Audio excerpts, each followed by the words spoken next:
एक रात सब कुछ परफेक्ट था, माहौल सही था, पार्टनर सही थी, लेकिन बॉडी ने साथ नहीं दिया। आपने टैबलेट भी ली थी, डॉक्टर ने कहा था ये काम करेगी, लेकिन टैबलेट से कोई असर ही नहीं हुआ। और उस रात के बाद जो साइलेंस था वो सबसे ज्यादा तकलीफ देता है। अगर ये फीलिंग आपको पहचानी हुई सी लग रही है तो ये वीडियो सिर्फ आपके लिए है, क्योंकि आज मैं आपको बताने वाला हूँ कि जब टैबलेट्स फेल हो जाएं तो इसका मतलब एंड नहीं, इसका मतलब है अब अगला स्टेप लेने का टाइम आ गया है। नमस्कार फ्रेंड्स, मैं हूँ डॉक्टर आशीष सवाल, यूरोलॉजिस्ट और men's health expert, New Delhi, India से। आज का टॉपिक बहुत सेंसिटिव है लेकिन बहुत जरूरी है। टैबलेट से फायदा नहीं हो रहा, अब क्या करें? बहुत सारे लोग इरेक्टाइल डिसफंक्शन या ईडी से सफर करते हैं और वो इसके लिए सिल्डेनाफिल या टेडेलाफिल जैसी टैबलेट्स लेते हैं। और जब ये टैबलेट्स काम नहीं करती तो ये पेशेंट्स डर जाते हैं, शर्मिंदा हो जाते हैं और सबसे बड़ी गलती, डॉक्टर के पास जाके बात ही नहीं करते। इस वीडियो में हम बात करेंगे ये टैबलेट्स कभी कभी क्यों काम नहीं करती, कुछ रियल पेशेंट्स की स्टोरी डिस्कस करेंगे, कुछ मिथ्स एंड फैक्ट्स डिस्कस करेंगे और सबसे इंपॉर्टेंट अगला स्टेप क्या करना चाहिए। तो इस वीडियो को पूरा देखिए, क्योंकि एंड में मैं आपको ऐसी बात बताऊंगा जो शायद आपको किसी ने पहले बताई नहीं है। तो टैबलेट्स कभी कभी क्यों काम नहीं करती?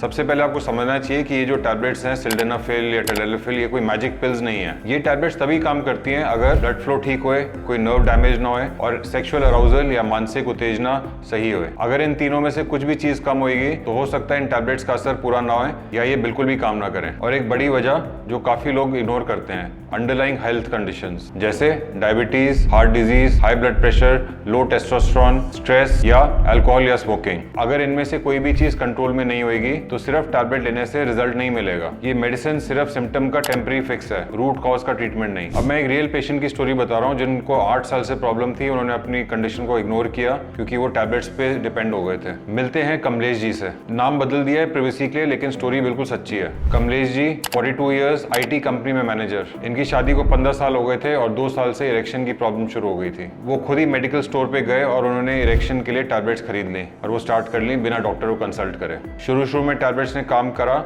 लेकिन धीरे धीरे उसका असर कम होने लगा। कमलेश जी ने सोचा शायद डोज कम है और उन्हें खुद ही डोज बढ़ा दी, जो एक बहुत बड़ी गलती है। और जब वो मेरे पास आए और हमने टेस्ट करे, उसमें पता चला कि उनको अनकंट्रोल्ड डायबिटीज है। उनका ब्लड शुगर 300 से भी ज्यादा था। डायबिटीज की वजह से उनकी ब्लड वेसल्स और नर्व्स में डैमेज हो रहा था और इसी की वजह से उनको इरेक्शन में प्रॉब्लम आ रही थी। और ये प्रॉब्लम इतनी सीवियर थी कि टैबलेट्स भी काम नहीं कर रही थी। हमने कमलेश जी का शुगर कंट्रोल किया, डायबिटीज के लिए ट्रीटमेंट प्लान डिसाइड किया, लाइफस्टाइल चेंजेस करे, प्रॉपर मेडिसिन दी और उनका शुगर कंट्रोल में आया। आज 8 महीने के बाद कमलेश जी की कंडीशन काफी बेटर है। शुगर कंट्रोल में आ गई है, इरेक्शन स्पॉन्टेनियसली होने लग गई है, इवन टैबलेट्स पे डिपेंडेंट नहीं है ये। इस कहानी से क्या लेसन आता है? इरेक्टाइल डिसफंक्शन सिर्फ बेडरूम की प्रॉब्लम नहीं है, ये कभी कभी बॉडी के अंदर चल रही किसी बड़ी प्रॉब्लम का वार्निंग साइन भी होता है। इसलिए कभी इग्नोर मत करो, डॉक्टर से कंसल्ट करो। अब बात करते हैं कुछ मिथ्स की जो बहुत सारे पेशेंट्स बिलीव करते हैं। पहला मिथ, अगर टैबलेट्स काम नहीं करती इसका मतलब है कि मैं परमानेंटली खराब हो चुका हूँ। फैक्ट क्या है? ये बिल्कुल गलत है। टैबलेट्स फेल होना सिर्फ एक साइन है कि अब आपको डोसेज चेंज करनी है या अंडरलाइंग कॉज पता करना है या ट्रीटमेंट प्लान चेंज करना चाहिए। ये एंड ऑफ द रोड नहीं है। मिथ 2, टैबलेट्स की डोज खुद से बढ़ा लो, इससे ज्यादा फायदा होएगा। फैक्ट क्या है? ये डेंजरस हो सकता है। डोसेज चेंज सिर्फ डॉक्टर की देखरेख में होनी चाहिए। अपने आप डोसेज चेंज करने से साइड इफेक्ट्स भी ज्यादा होते हैं, कुछ हेल्थ रिस्क भी हो सकते हैं। मिथ 3, ये सिर्फ बुढ़ापे की प्रॉब्लम है। फैक्ट क्या है? आजकल यंग पेशेंट्स में 25 to 35 की एज में भी इरेक्शन की प्रॉब्लम कॉमन होती जा रही है, स्ट्रेस, एंजाइटी, लाइफस्टाइल और एक्सेसिव स्क्रीन टाइम की वजह से। अब फाइनली मैं एक और मिथ डिस्कस करूंगा जो सबसे ज्यादा लोग सोचते हैं और यही उनकी हीलिंग में रुकावट है। ये है मिथ 4, डॉक्टर को बताएंगे तो लोग क्या सोचेंगे। फैक्ट क्या है? मैं रोज हंड्रेड्स ऑफ पेशेंट्स देखता हूँ इस प्रॉब्लम के साथ। आपके लिए एम्बैरेसिंग लग रहा होगा, लेकिन मेरे लिए ये सिर्फ एक कॉमन मेडिकल प्रॉब्लम है, जैसे कि किसी को ब्लड शुगर है या ब्लड प्रेशर है। मिथ 5, ये सिर्फ फिजिकल प्रॉब्लम है। फैक्ट क्या है? 40 to 50% केसेस में ईडी का कनेक्शन मेंटल हेल्थ से होता है। स्ट्रेस, डिप्रेशन, रिलेशनशिप इश्यूज और परफॉर्मेंस एंजाइटी। इसलिए सिर्फ टैबलेट्स लेना ही काफी नहीं है, मेंटल हेल्थ पे भी काम करना चाहिए। मिथ 6,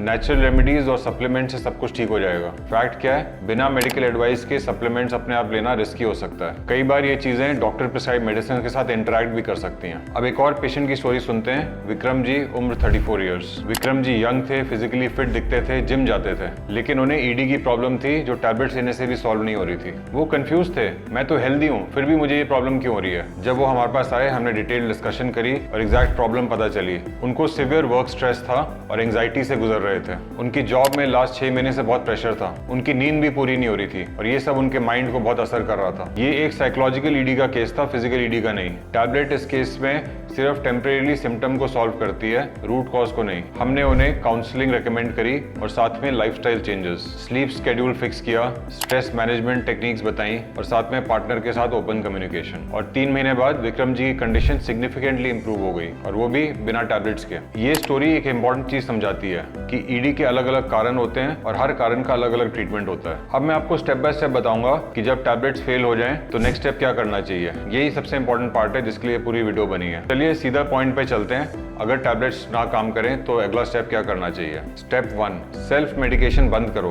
खुद से डोज चेंज करना या दवाई चेंज करना, ये सब बिल्कुल बंद करो। यही सबसे इंपॉर्टेंट स्टेप है। दूसरा, डॉक्टर से ऑनेस्टली बात करो। आपको यूरोलॉजिस्ट से मिलना चाहिए, उनको पूरी अपनी प्रॉब्लम बतानी चाहिए, बताना चाहिए कौन सी दवाइयाँ ले रहे हो, कितने टाइम से ले रहे हो। तीसरा, अंडरलाइंग कॉज चेक करवाओ।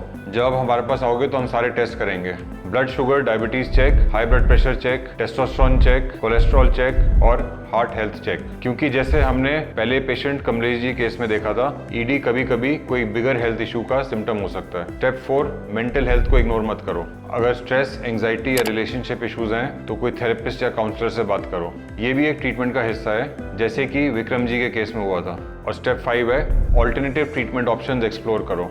अगर आपको टैबलेट्स काम नहीं कर रही तो हमारे पास काफ़ी सारे और ट्रीटमेंट ऑप्शंस अवेलेबल हैं, जैसे कि अलग अलग दवाइयाँ, इंजेक्शंस और फाइनली सर्जरी।